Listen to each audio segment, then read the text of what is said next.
ഇൽമു അലന്തരമെടുത്ത് അത് പഠിപ്പിക്കുന്ന വ്യക്തികൾക്ക് വലിയ സ്ഥാനമുണ്ട് എന്നുള്ളത് നമ്മൾ മനസ്സിലാക്കണം. റസൂലുള്ളാഹി സ്വല്ലല്ലാഹു അലൈഹി വസല്ലമ പറഞ്ഞില്ലേ, ഫളലുൽ ആലിമി അലൽ ആബിദി കഫളി അലാ അദ്നാകും. ഒരു ആലിമിന് ആബിദിനേക്കാളുള്ള ശ്രേഷ്ഠത, ഒരു ഇൽമു പഠിപ്പിക്കുന്ന ആളിന്, ഒരു ഇബാദത്തുകൾ ഏറെ നിർവഹിക്കുന്ന ആളിനേക്കാൾ ഉള്ള ഒരു ശ്രേഷ്ഠത നിങ്ങളിൽ ഏറ്റവും താഴ്ന്നവനേക്കാൾ എനിക്കുള്ള ശ്രേഷ്ഠത പോലെയാണ് എന്ന്. നബി സല്ലല്ലാഹു അലൈഹി വസല്ലമയും ഒരു സാധാരണക്കാരനായിട്ടുള്ള ഒരു വ്യക്തിയും തമ്മിലുള്ള വ്യത്യാസം എത്ര അന്തരമുണ്ട്. അങ്ങനെയുള്ള ഒരു അന്തരം ഒരു ആലിമിനും ഒരു ആബിദിനും ഇടയ്ക്കുണ്ട് എന്നാണ് നബി സല്ലല്ലാഹു അലൈഹി വസല്ലം പറയുന്നത്. സുമ്മ ഖാല റസൂലുള്ളാഹി സ്വല്ലല്ലാഹു അലൈഹി വസല്ലം, ശേഷം നബി സല്ലല്ലാഹു അലൈഹി വസല്ലം പറഞ്ഞു, തീർച്ചയായും അല്ലാഹുവിന്റെ മലക്കുകളും ആകാശത്തിലുള്ളവരും ഭൂമിയിലുള്ളവരും മാളത്തിലുള്ള ഉറുമ്പുകളും മത്സ്യങ്ങളും വരെ ജനങ്ങൾക്ക് ഇൽമു പഠിപ്പിക്കുന്നവന് വേണ്ടി, കാരുണ്യത്തിന് വേണ്ടിയിട്ട് പ്രാർത്ഥിക്കുമെന്നാണ് റസൂലുള്ളാഹി സ്വല്ലല്ലാഹു അലൈഹി വസല്ലം പറഞ്ഞത്. ഇമാം തിർമിദി രേഖപ്പെടുത്തിയ ഹദീസാണ്. ഇമാം അൽബാനി റഹിമഹുല്ലാഹ് സ്വഹീഹാണ് എന്ന് വിശേഷിപ്പിച്ച ഒരു ഹദീസ്. ഒന്ന് ആലോചിച്ചു നോക്കി സഹോദരങ്ങളെ, എത്രമാത്രം ശ്രേഷ്ഠത ഒരു ഇൽമു പഠിപ്പിക്കുന്ന ഒരു വ്യക്തിക്ക് ഉണ്ട് എന്നുള്ളത്. അപ്പൊ അതുകൊണ്ട് തന്നെ ഒരു ഇബാദത്ത് എടുക്കാൻ വേണ്ടിയിട്ട് പോകുന്ന ഒരു വ്യക്തിയെ എത്രത്തോളം പിശാച് ശല്യം ചെയ്യുമെന്നുള്ളതിനെ കുറിച്ച് നമുക്കൊക്കെ അറിയാം. നമസ്കരിക്കാൻ പോകുന്ന, നോമ്പെടുക്കാൻ പോകുന്ന, ഇബാദത്തുമായി ബന്ധപ്പെട്ട വിഷയങ്ങൾ നമ്മൾ താരതമ്യം ചെയ്യുമ്പോൾ സഹോദരങ്ങളെ, നന്മ കൽപ്പിക്കുന്നതിനും തിന്മ വിരോധിക്കുന്നതിനും ഇൽമു പഠിപ്പിക്കുന്ന ഒരു വിഷയം അതിന് ഏറെ പ്രാധാന്യമുണ്ട് എന്നുള്ളതാണ് നമുക്ക് ഹദീസുകളൊക്കെ പഠിപ്പിച്ചു തരുന്നത്. ഒരു ആബിദിന്റെ വിഷയം, അവരെ പിശാച് വഴിതെറ്റിക്കാൻ വേണ്ടി ശ്രമിക്കും, ശരി തന്നെ.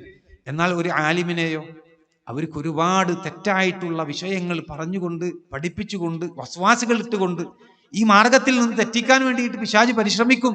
അങ്ങനെ അവന് വഴി തെറ്റിച്ചാൽ ഒരാളല്ല വഴികേടിലാകുന്നത്, ധാരാളക്കണക്കിന് ആളുകൾ അവനിൽ നിന്ന് തെറ്റായിട്ടുള്ള കാര്യങ്ങൾ കേട്ട് മനസ്സിലാക്കി വഴി തെറ്റാൻ ഇടയുണ്ട് എന്നുള്ളത് നമ്മൾ പ്രത്യേകം മനസ്സിലാക്കണം. ഇപ്പൊ നോക്കിയേ, ഹിജ്റ 125 ജനിച്ച ഇമാം അബ്ദുല്ലാഹ് ഇബ്നു വഹബ് റഹിമഹുല്ലാഹ്, അദ്ദേഹം 17-ാമത്തെ വയസ്സിലാണ് ഇൽമു തേടാൻ തുടങ്ങിയത് എന്ന്. 17-ാമത്തെ വയസ്സിൽ ഇൽമന്വേഷിച്ച് ഇറങ്ങിയിട്ടുണ്ട് അദ്ദേഹം എന്ന്. അതിന്റെ കാരണം എന്താണ് എന്ന് അദ്ദേഹം പറയുന്നത് ഇമാം ദഹബി റഹിമഹുല്ലാഹ് അദ്ദേഹത്തിന്റെ സീറിൽ രേഖപ്പെടുത്തിയിരിക്കുക. എന്താ കാരണം പറയണത്? ഞാൻ ഇൽമു തേടാൻ തുടങ്ങുന്നതിന് മുമ്പ് ഇബാദത്തിലായിരുന്നു ശ്രദ്ധിച്ചിരുന്നത് എന്ന്. ഒരു ആബിദിനാണ് കൂടുതൽ ശ്രേഷ്ഠത എന്നുള്ളത് മനസ്സിലാക്കിയിട്ടാണ് അദ്ദേഹം അതിൽ ശ്രദ്ധ കേന്ദ്രീകരിച്ചത് അന്ന്. എന്നാൽ അന്നേരം പിശാചി എന്നെ പിടികൂടി. ഈസാ നബി അലൈഹി ഇസ്ലാമിയെ അള്ളാഹു സുബ്ഹാനഹു വ തആല എങ്ങനെയാണ് സൃഷ്ടിച്ചത് എന്ന ഒരു ചിന്ത എൻ്റെ മനസ്സിലേക്ക് വന്നു. അദ്ദേഹത്തിന് എപ്പോഴും ഇങ്ങനെ ആ ഒരു ചിന്ത വരിക, എങ്ങനെയായിരിക്കും ഈസാ നബീനെ സൃഷ്ടിച്ചിട്ടുള്ളത്? പിതാവില്ലാതെയാണല്ലോ സൃഷ്ടിക്കുന്നത്. ആ ഒരു ചിന്ത എന്നിലേക്ക് ഇങ്ങനെ കടന്നു വന്നു.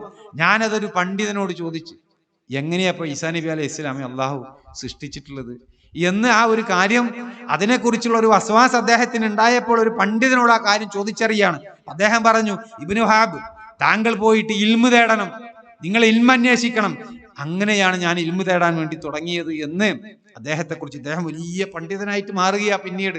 ഇപ്പൊ നോക്കിയേ, പിശാചി അദ്ദേഹത്തെ വഴിതെറ്റിക്കാൻ ശ്രമിക്കുകയാണ്. അദ്ദേഹം ഒരു ആബിദായിട്ട് നടന്നിരുന്ന ഒരു കാലഘട്ടത്തില് പിശാച് തെറ്റായിട്ടുള്ള ചിന്തകൾ മനസ്സിലേക്ക് ഇട്ടുകൊടുത്തപ്പോ ഒരു പണ്ഡിതന്റെ അടുക്കൽ പോയിട്ട് ആ ഒരു പ്രശ്നം എന്താണ് എന്നുള്ളത് പറഞ്ഞപ്പോ ആ പണ്ഡിതൻ പരിഹാരം നിർദ്ദേശിക്കുന്നത് എന്താ? ഇൽമു തേടാൻ വേണ്ടിയിട്ടാണ്. പണ്ഡിതന്മാര് അത് നബി സല്ലല്ലാഹു അലൈഹി വസല്ലമ അനന്തരമായിട്ട് എടുക്കുന്ന, നബി സല്ലല്ലാഹു അലൈഹി വസല്ലമയിൽ നിന്ന് അനന്തരമായിട്ട് എടുക്കുന്ന ആ ഒരു ഇൽമു തേടാൻ വേണ്ടി പണ്ഡിതൻ അന്നേരം ഉപദേശിക്കാം. ശരിയായിട്ടുള്ള അഖീദ പഠിച്ചു കഴിഞ്ഞാൽ ഈ വക വിഷയങ്ങളിൽ സംശയങ്ങൾ ഉണ്ടാവുകയില്ല എന്നുള്ളതാണ്. അപ്പൊ അതിന്റെ അഭാവമാണ് ഇത്തരം സംശയങ്ങൾ വരാൻ കാരണമെന്ന് അദ്ദേഹം മനസ്സിലാക്കുകയാണ്.